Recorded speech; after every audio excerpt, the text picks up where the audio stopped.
What's going on? I'm at the PNW Expo, Overland Expo in Bend, Oregon. I've got Scott with ARB 4x4 accessories. And Scott, what I really was enticed by is your air system. So specifically for people who have a Sprinter chassis where you had those two golf cart sized batteries up front, this is something that you can put up in the engine bay. Is that correct? Oh, certainly. You're going to be able to mount it up there, and that's going to give you the ability to have your switching inside. You're not even going to have to get out of the vehicle to turn it on. So when you say that, does this package come with like a rocker switch and wiring harness? It's got a rocker switch and wiring harness. So you can put your air chucks outside. Okay. And then if you want to inflate your tires up, you're just going to flip the switch on as the motor's running, of course, and go outside and inflate the tires as needed. Wow, that's a huge advantage, especially for space saving, right? Because I know before I just purchased this system, I had a big unit that I had to tear out of the back of my vehicle and then turn my inverter on and plug it in, and this runs completely off your 12 volt. It does, and we also sell a portable version of it. Now, in a lot of cases, a portable can be very handy. In the case you're talking about, space is at an absolute premium. People are trying to figure out where to keep everything and not have to worry about it, not have to load it, unload it many times. So having it on board where you're able to get to it very easily without unburying something is a real benefit to the user. Got it. And so walk me through sort of what you have here. You have a couple different options, and I think you can probably mix and match depending on what you're trying to do. Is that correct? It's true, and we're seeing here we've got our single compressor, CKMA12. That's the workhorse of the group for the smaller tires. And that's still 12 volt with a switch? 12 volt also, same thing. They're all going to mount very similarly. Okay. This is going to be something for a smaller tire guy or a guy that doesn't need the air pressure. Now the Sprinter vans, because of the tires they have, they're going to want to have the higher pressure that the twin compressor can offer. This compressor goes on at 135 psi and off at 150, where the other compressor is going to come on at 70 and off at 100. Okay. Now that 70 may be a little bit low for the guy that's having a low grade E tire. All right, wonderful. So this is something that intrigued me. Talk to me about your digital pressure reader right there. So we've got a digital inflator right here. So we've made a pretty good unit here where it's going to be long enough that you can actually stand up and inflate a tire without having to get down on the ground to do it. You're going to actually be able to thread it onto your valve stem. Okay. So if you've got a leaker, you might be able to thread it on and make it work. We've got swivels at both ends. It's a battery system, so you're going to peel the cover back and put a new battery in it if it's ever out. But it works very well, and it's going to give you the pressure you need. That's awesome. And then you got a spare tank here, and you got a little tank there. So what would be the value for someone installing something along those lines? Or are there any other applications that this type of system is going to unlock for people?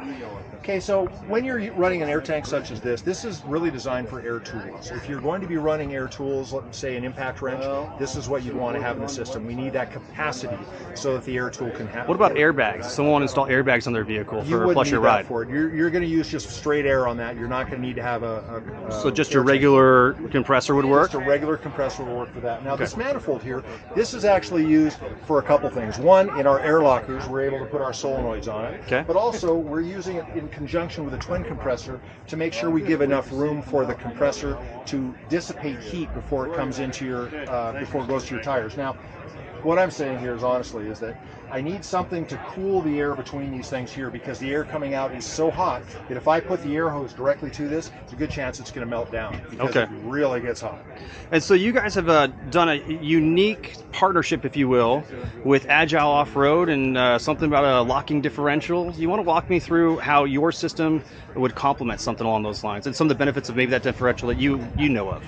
Well, what Agile and ARB have done, we've come up with an air locker for the Sprinter van. Now, if you've ever been trying to figure out how to improve traction on a Sprinter van, you're going to find out that the ring gear is actually welded on to the differential, so you cannot just unbolt it. So in simpler terms, what value does that deliver to the end user? Well, what we're trying to do is we're trying to give customers a situation where both tires can pull equally at all times. So if one tire is off the ground now, your Sprinter suspensions are very stiff. It is a unit body design, and it lifts tires very easily in uneven surfaces. So if you lift that one tire, you're not going anywhere. It's up in the air spinning. This would be the same for snow, right, or mud? Snow, sand, mud. In this case, what's happening is even if that tire's off the ground, the tire on the ground is still able to propel the vehicle. Okay. Got it. That's huge. So if you're in the snow and you're slipping around, the tire that is actually slipping is the one taking away all of your power. It's preventing any traction going to the other side. Got it. And now your product, along with Agile Off-Road's locking center diff, right? Our locking differential with their installation kit and ring and pinion. It solves all that. So now you have traction on both tires regardless of which one's slipping. Right. And don't just think this is for four-wheel drive vehicles, because it's not. This is for the two-wheel drive as well. And that's, I think, the biggest value that I see, right, is doing a couple little modifications to allow you to turn your two-wheel vehicle into a very capable machine for any weather condition that you encounter.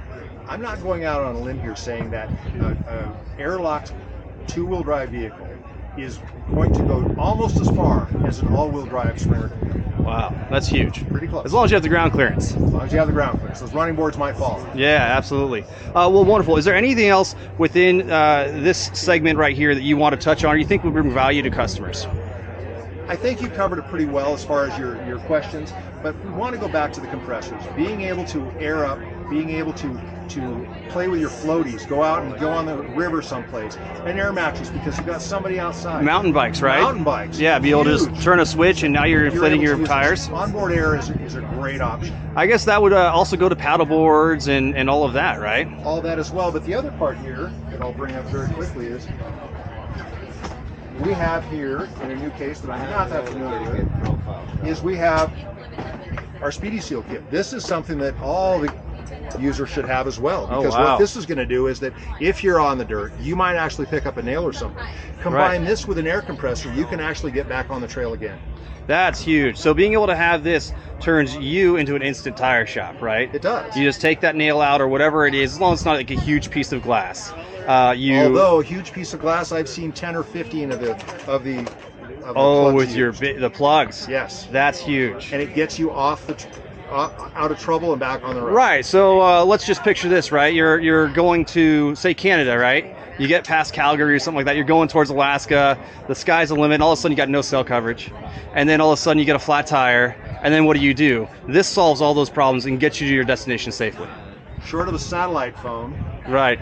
You've got to figure out how to get out of there yourself. This is going to be a good way to do it. Wonderful. And so just overall, just roundabout prices. I know we're at the expo now, so prices are different. But just roundabout prices. What would something like this kit in front of me, and then maybe you were recommending that air compressor there. So you're looking at roughly $600 for the air compressor itself. You're going to be looking at about $45 for the Speedy. That's actually very affordable. I've gotten one of those off Amazon, your favorite place to go, and it was actually a little bit more than that. So I'm very impressed by the price there. So we're able to do that, and then we've also got all the inflators. The inflators are going to run you about $70 as well. So we've got a good palette of products to sell through. And just to cut this back a little bit more on the cost, right? Because cost is always an obstacle for a lot of people. So the compressor's cool, and you've got that. It's installed maybe in your engine bay or where you have some free space. You've got the rocker switch. You're good to go. Then all you need to do is get just a generic air compressor hose, maybe yours, maybe someone else's. Right. We won't mention Harbor Freight, but there's stuff out there that'll last you a couple days, right? And from there you're good. You can just use a regular tire pressure monitor, right? You can cut down your costs and get it down to something more manageable if that's it. But what you have to consider is, what is the cost if you don't have these things? Right. That is a much greater cost than having them. So these days, having something that's reliable is key, especially if you're going to move into a price point like this. What do you guys do as far as your customer service from the back end? If I've got an issue and my compressor's giving me issues, do I call someone? Do I email someone? Is there a warranty? What does that look like? We have a 3-year warranty on the compressors themselves, and we have a tech crew that's going to take your calls and take your emails. We back up what we sell. Now, we don't tell you to go back to your dealer. We don't really care who you purchased it from. We want to make sure that our customers get taken care of. Okay, now here's the other question.